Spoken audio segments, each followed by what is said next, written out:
A gente falou do bio, a gente falou do social, mas tem o psico. O que é o psico? É como o indivíduo lê tudo isso, processa a informação, toma decisão e emite comportamento.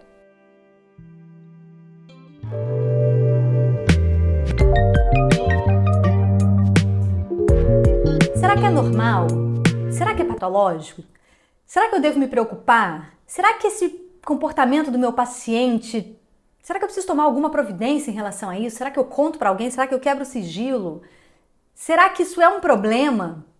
Essas são as perguntas que eu mais ouço no meu consultório, que eu imagino que vocês também devem ouvir no consultório de vocês. Todos os meus alunos muitas vezes vão ter preocupações e dificuldade muitas vezes em estabelecer esse limite entre o que é normal, o que é preocupante de alguma forma quando a gente pensa em comportamento sexual.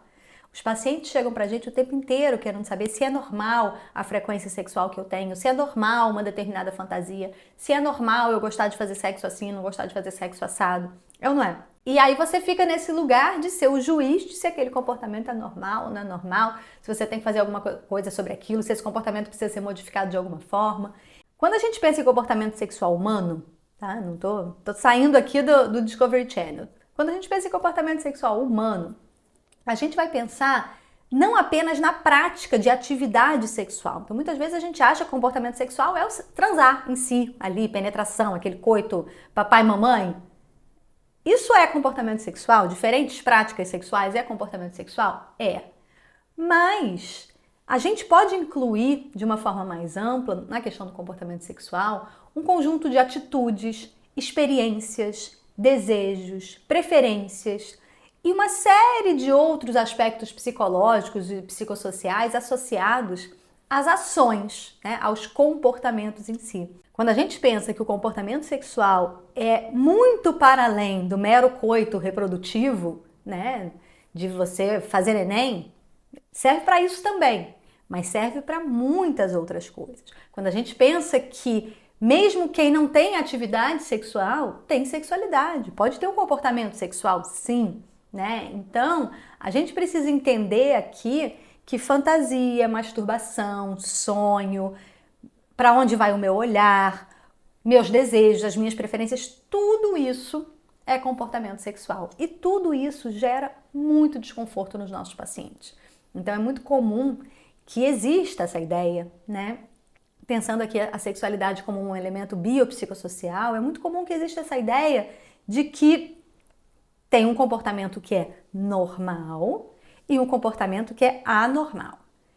E aí isso vai ganhando uma cara de ciência, bem entre aspas, quando diz assim, não, isso aqui é patológico, isso aqui é um problema, problemático, disfuncional. Aí você pode usar o termo que você quiser, né? Mas é só para dar uma disfarçada no de que isso aqui não pode. Isso aqui pode, isso aqui não pode. O comportamento sexual, nesse sentido mais amplo que a gente está falando, ele vai ser uma combinação, né? Ele vai ser determinado por uma série de fatores. Por fatores biológicos, por fatores dos hormônios, do quanto que eu me sinto atraído por um indivíduo, por outro, né? Da função sexual, do processo excitatório, tudo isso. Ele vai ser normatizado socialmente, culturalmente, por conta da religião, da tradição, das leis, da cultura, da mídia, da pornografia, das mídias sociais, né? Então, quando a gente fala de cultura, não é só uma cultura tradicional, né? Quando a gente fala de cultura, às vezes a gente fica achando que é muito uma tradição. Ah, cultura judaica, cultura asiática. Sim, tudo isso, né? Cultura aqui como um conjunto de significados e práticas, e, enfim, compartilhados por um determinado grupo, que se entende como membro daquele grupo cultural. Mas cultura tem uma relação dinâmica com o indivíduo, né? Então, eu sou parte dessa cultura, eu produzo cultura, eu reproduzo cultura, né? E aí, quando eu estou colocando isso aqui, às vezes parece uma coisa meio filosófica, mas na verdade é o seguinte, a cultura está em movimento o tempo inteiro. A cultura tem a ver com a ciência que a gente produz. A ciência que a gente produz está inserida dentro de uma cultura. As redes sociais aí trazendo uma série de novas ideias, novas informações, novas formas de se subjetivar para os adolescentes no TikTok, com o Dix, com não sei o quê, né? Enfim, novas formas de trocar informação, de se relacionar, de padrão de beleza. Tudo isso é cultura. Mídia, né? Antigamente dizia os filmes, as séries, a novela. Hoje em dia isso tem seu lugar, mas perde lugar um pouco para outras formas de mídia, mídias sociais, né? Enfim, coisas que às vezes até tem um lugar geracional ali, então algumas gerações mais influenciadas por algumas formas de mídia, outras por outras formas de mídia. Paralelamente a isso, a gente tem as tradições familiares, a gente tem a religião, a gente tem a cultura de um determinado grupo étnico, de uma determinada nação. Então, enfim, tudo isso é cultura e tudo isso normatiza comportamento sexual. Quando eu digo normatiza, dá diretrizes, diz o que é adequado, demonstra o que é desejável, né? Ou diz mesmo, isso é pecado, isso é ok, isso aqui vai para o inferno, não vai. Então, às vezes, de uma forma mais claramente colocada ou mais velada, mas ainda assim, né? Um lugar ali de aprendizado de modelos. Mas a gente falou do bio, a gente falou do social, mas tem o psico. O que é o psico? É como o indivíduo lê tudo isso, processa a informação, toma decisão e emite comportamento. A primeira chave de leitura é a gente entender se esse comportamento traz sofrimento e da onde vem esse sofrimento. Porque muitas pessoas chegam no nosso consultório e se vai buscar ajuda porque tem algum sofrimento envolvido, né? Nem que seja porque alguém disse que aquilo não é normal. Daqui a pouco não sabe muito bem por que faz, mas faz assim, né? O comportamento é assim, vai virando um hábito. Isso é por si só um comportamento problemático? O que define se isso é um comportamento problemático? É porque faz todo dia? Eu como todo dia, isso é um comportamento problemático? Eu uso o celular todos os dias, então eu sou viciada em celular. Eu como brigadeiro todos os dias, sou viciada em brigadeiro, né? Então, é a frequência que define? Não. Muitas vezes o nosso paciente chega assim, mas eu faço todo dia, eu faço 3 vezes ao dia. E agora? Será que uma vez ao dia? Não, mas 3 vezes ao dia? Será que sim? Então, posso dizer que frequência não é um elemento importante no seu raciocínio clínico. E por que eu estou trazendo isso?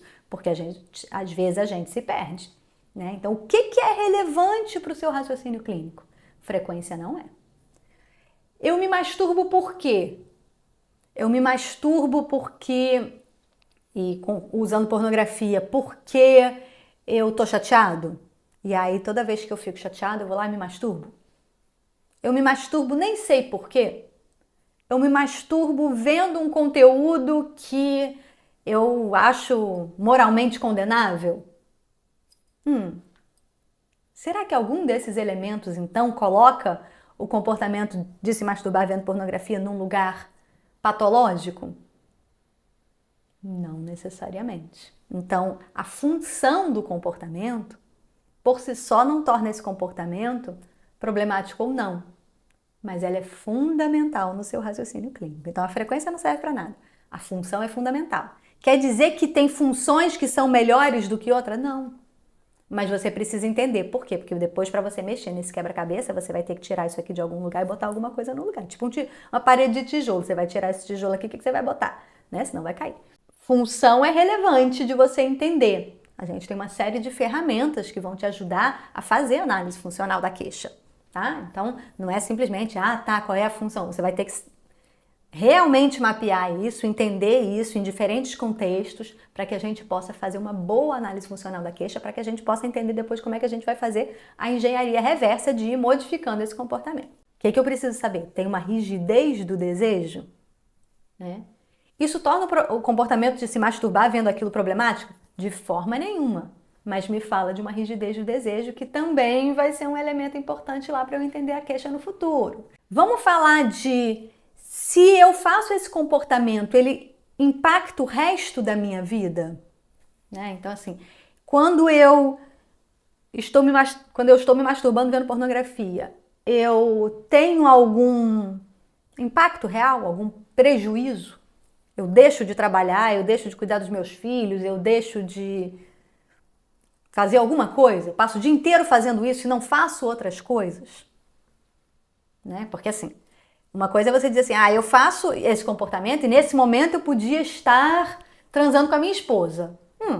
Sim, mas quando você sai também com seus amigos para tomar um chopp, você podia estar transando com a sua esposa, não tá, e ninguém tá dizendo que você não transa com a sua esposa porque você toma chopp ou porque você joga futebol na quarta-feira. Não é disso que estamos falando. Estamos falando de isso ganha um tamanho tal no meu dia, no uso do meu tempo, que outras funções relevantes ficam impactadas por isso. Tem impacto funcional, muito provavelmente aqui tem psicopatologia envolvida. Qual é? Não sei. Os comportamentos sexuais, eles normalmente são parte de um processo de tomada de decisão e de processamento cognitivo e emocional que tem altíssima valência emocional. O que eu estou querendo dizer com isso? Desperta emoções muito intensas. E por que comportamento sexual desperta emoções muito intensas, diferente, por exemplo, de comportamento alimentar, que é uma coisa tão importante? Né? Porque ao longo de toda a vida, ao longo de todo o processo de subjetivação, as regras associadas a comportamento sexual, elas são regras cuja não observância, né? Ou seja, se eu quebro essa regra, a gente vai ter necessariamente punição social. E punição social que vai gerar vergonha, que vai gerar senso de não pertencimento, que vai gerar senso de inadequação, vai gerar senso de desvalorização, ou seja, que fala de elementos muito centrais da vivência humana. Então, quando eu faço um comportamento sexual, vou traduzir isso aqui, né? Estou sendo bem técnica, mas eu vou traduzir isso aqui para você que está chegando. Quando eu faço um comportamento sexual errado, eu estou desrespeitando a Deus, eu estou desrespeitando as tradições da minha família, eu estou desrespeitando o que é certo e o que é errado, mesmo que eu não associe isso com nada. Isso não é coisa de homem, isso não é coisa de gente direita. E se as pessoas que eu amo descobrirem que eu faço isso, como elas vão me ver? O meu senso de valor vai diminuir. Eu, olhando para isso, tenho um comportamento autocrítico, né? um processamento autocrítico dessa história. Isso vai contra os meus valores. Então eu posso ter aqui um objetivo de vida, de estar casado com essa pessoa, isso, aquilo, outro, mas o que me excita, o que eu aprendi a erotizar, é outra coisa. São vias diferentes de processamento da informação, né? E essa discrepância vivida no mesmo indivíduo, né? Porque o indivíduo não tem nada a ver com isso, ele só está ali vivendo, sofrendo e achando que se ele acha que as coisas deviam ser de um jeito, então ele devia ser capaz de nem preferir aquilo, nem gostar daquilo. Mas ele gosta. Então, esse sofrimento chega muito para nós, né? Do que a gente vai chamar de incongruência moral. Esse sofrimento é um sofrimento que precisa do nosso cuidado. Então, quando eu estou dizendo aqui que alguns aspectos não são relevantes para o nosso trabalho, tá, gente? Não quer dizer que eles não vão ser relevantes para o paciente. Para nós interessa explorar os significados. E aí a terapia cognitiva sexual brilha novamente, porque a gente tem uma série de ferramentas que vão te ajudar a explorar esses significados. Por quê?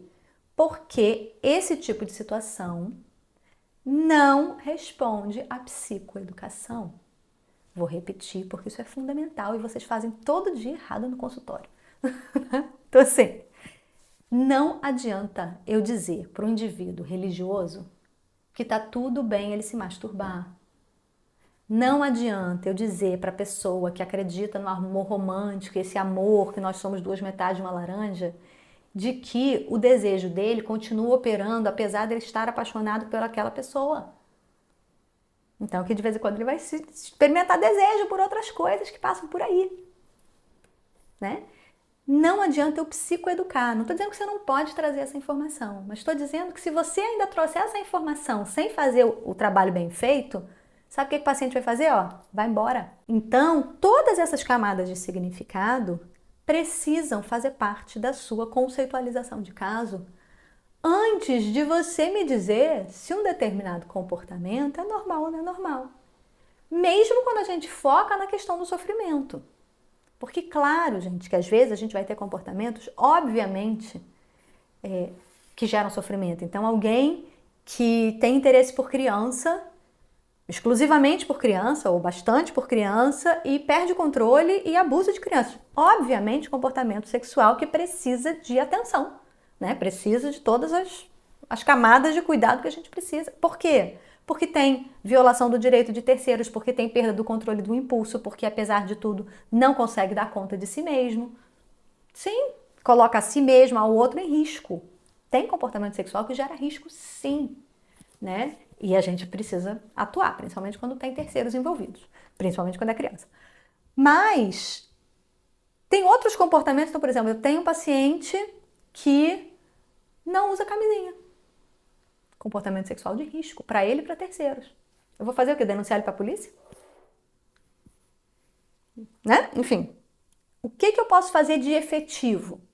Eu posso psicoeducar? Claro, com certeza, devo. Falar de outras opções para além do uso da camisinha? Com certeza, né? Com suas vantagens e desvantagens, prevenção combinada, tudo maravilhoso. Mas o buraco ainda é muito mais embaixo. Eu preciso fazer uma análise funcional do comportamento de usar camisinha para tentar entender com ele, e quando eu falo de conceitualização de caso, né? Como é o processamento cognitivo afetivo envolvido na tomada de decisão de usar ou não usar? Quais são os aspectos relacionais, socioculturais? Será que ele está num grupo de amigos ou da comunidade gay? Ou ele está num relacionamento monogâmico, heterossexual, onde o uso da camisinha é mal visto? Né? Vai chegar pro marido de 20 anos e dizer, olha, a partir de agora eu acho que é melhor a gente usar a camisinha. Então, assim, use camisinha precisa passar pelo entendimento de como é que é para essa pessoa negociar o uso da camisinha. Aí eu tenho uma mulher que faz sexo para se sentir aceita num grupo, para se sentir bonita, porque esse é o lugar social dela. E aí ela faz sexo casual na balada, normalmente isso tem a ver com o uso de droga, álcool.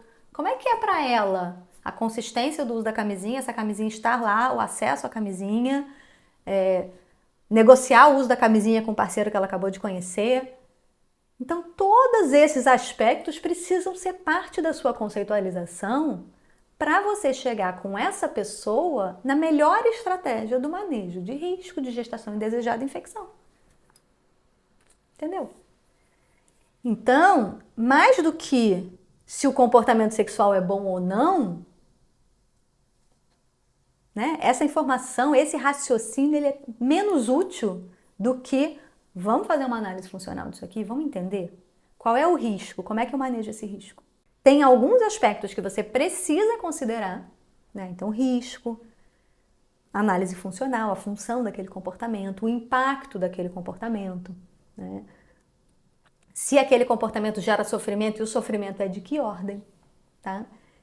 E aí você vai entender qual é a maneira de abordar aquela história. Quando eu trago essa questão do comportamento sexual, eu quero que vocês aprendam a olhar para aquele fenômeno e entender que ele é a ponta de um iceberg.